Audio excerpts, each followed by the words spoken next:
नमस्कार। कभी सोचा है कि भारत के जंगलों में असल में सत्ता को लेकर एक संघर्ष चल रहा है, या फिर ये कि कैसे एक नया डिफेंस सौदा पूरी दुनिया की राजनीति को कह सकते हैं बदल रहा है? तो चलिए आज हम इन्हीं कुछ दिलचस्प डेवलपमेंट्स पर नजर डालते हैं जो भारत के आने वाले कल की तस्वीर बना रहे हैं। तो आज के इस सफर में हम 5 जरूरी मुद्दों पर बात करेंगे। सबसे पहले वाइल्ड लाइफ को लेकर राज्य और केंद्र के बीच जो खींचतान चल रही है उसे समझेंगे। फिर एक नए डिफेंस अलायंस पर नजर डालेंगे जो भारत की ग्लोबल स्टैंडिंग को मजबूत कर रहा है।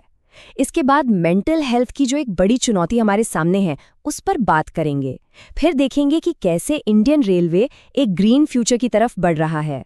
और आखिर में उन स्ट्रैटेजीज को डिकोड करेंगे जो भारत के इकोनॉमिक इंजन को ताकत दे रही हैं। चलिए शुरुआत करते हैं एक ऐसी बहस से जो सीधे सीधे भारत के फेडरल स्ट्रक्चर यानी संघीय ढांचे की जड़ों तक जाती है।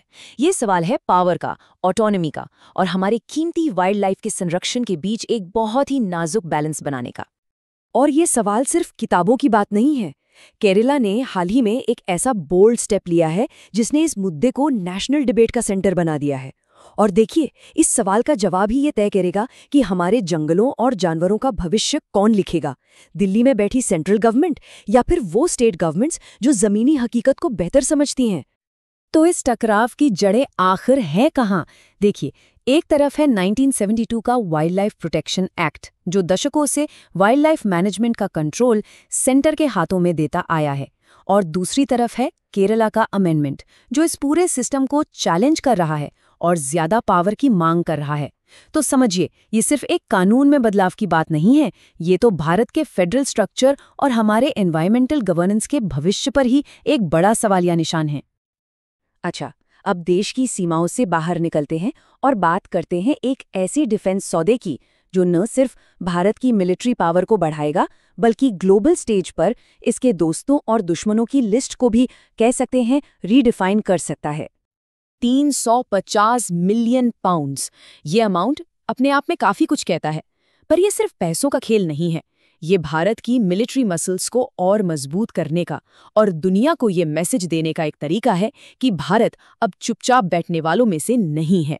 तो सवाल ये है कि ये इतना बड़ा इन्वेस्टमेंट आखिर जा कहाँ रहा है? वैसे तो ऊपर ऊपर से देखें तो ये डील इंडियन आर्मी के लिए नई मिसाइलें खरीदने के बारे में है, लेकिन अगर थोड़ा और गौर करें तो ये इंडिया और यूके के बीच एक नए दौर की शुरुआत का सिग्नल है। ये सब एक ऐसे वक्त में हो रहा है जब दुनिया में पावर बैलेंस तेजी से बदल रहा है, और ये सौदा साफ साफ दिखाता है कि भारत अब सिर्फ एक रीजनल पावर नहीं बल्कि एक ग्लोबल प्लेयर बनने के रास्ते पर है। चलिए अब एक ऐसे मुद्दे पर आते हैं जिस पर बात अक्सर बंद दरवाजों के पीछे ही होती है, लेकिन ये लाखों भारतीयों की जिंदगी पर असर डालता है। ये मुद्दा है मेंटल हेल्थ का। ये एक ऐसी साइलेंट पेंडेमिक है, एक ऐसी खामोश महामारी जिसे अब और नजरअंदाज नहीं किया जा सकता। अच्छी बात यह है कि इस लड़ाई में हमारे पास एक बहुत मजबूत हथियार है, मेंटल हेल्थ केयर एक्ट 2017। और ये सिर्फ एक कानूनी दस्तावेज नहीं, ये उन लाखों लोगों के लिए उम्मीद की एक किरण है जो स्टिग्मा और नजरअंदाजी के अंधेरे में जीने को मजबूर हैं। ये उनके अधिकारों और उनकी डिग्निटी के लिए एक शील्ड है, एक ढाल है। लेकिन देखिए, कानून की किताबें अकेले जिंदगी नहीं बचा सकती हैं ना। असली बदलाव तो तब आएगा जब हम 3 फ्रंट पर एक साथ काम करेंगे। सबसे पहले हमें चुप्पी की दीवारों को तोड़ना होगा और पब्लिक अवेयरनेस बढ़ानी होगी। दूसरा, हमें सपोर्ट सिस्टम को मजबूत करना होगा, मतलब हर गली नुक्कड़ तक मदद पहुंचाने का इंतजाम हो। और सबसे जरूरी, हमें ये पक्का करना होगा कि 2017 का ये कानून सिर्फ कागजों पर सिमट कर न रह जाए बल्कि हर जरूरतमंद तक इसकी मदद पहुंचे। अब बात करते हैं भारत की लाइफलाइन की, इंडियन रेलवे की। ये सिर्फ लोगों को ही नहीं जोड़ता बल्कि अब एक ग्रीन रेवोल्यूशन, एक हरित क्रांति को भी लीड कर रहा है। इंडियन रेलवे एक बहुत बड़े और एम्बिशियस मिशन पर है, 2030 तक नेट जीरो कार्बन इमिशन। तो ये सफर शुरू होता है आज से, पटरियों के इलेक्ट्रिफिकेशन पर फोकस करके। इस दशक के बीच तक हमारी ट्रेन्स सोलर और विंड एनर्जी जैसी रिन्यूएबल एनर्जी से दौड़ेंगी, और 2030 तक हम हाइड्रोजन ट्रेन्स जैसी फ्यूचर की टेक्नोलॉजीज के साथ नेट जीरो का टारगेट हासिल कर लेंगे। तो ये सिर्फ एक टेक्निकल अपग्रेड नहीं है, ये एक सस्टेनेबल फ्यूचर की तरफ हमारा एक बहुत बड़ा कदम है। और आखिर में चलिए उस इंजन पर नजर डालते हैं जो भारत की तरक्की की गाड़ी को खींच रहा है, यानी हमारी इकोनॉमी। आखिर वो कौन सी स्ट्रैटेजीज हैं जो भारत को दुनिया की सबसे तेजी से बढ़ती इकोनॉमीज में से एक बनाए हुए हैं? तो भारत की इकोनॉमिक सक्सेस की कहानी असल में 3 पिलर्स पर खड़ी है। पहला, प्राइवेट इन्वेस्टमेंट को खींचना, मतलब बड़ी बड़ी कंपनियों को भारत में इन्वेस्ट करने के लिए अट्रैक्ट करना। दूसरा, कैपिटल एफिशिएंसी को बेहतर बनाना, आसान भाषा में कहें तो हर रुपए से ज्यादा वैल्यू निकालना, जिसका बेस्ट एग्जाम्पल यूपीआई है। और तीसरा, अपने एक्सपोर्ट्स को डाइवर्सिफाई करना, मतलब सिर्फ ट्रेडिशनल चीजें ही नहीं बल्कि सॉफ्टवेयर और सर्विसेज जैसी चीजें भी पूरी दुनिया को बेचना।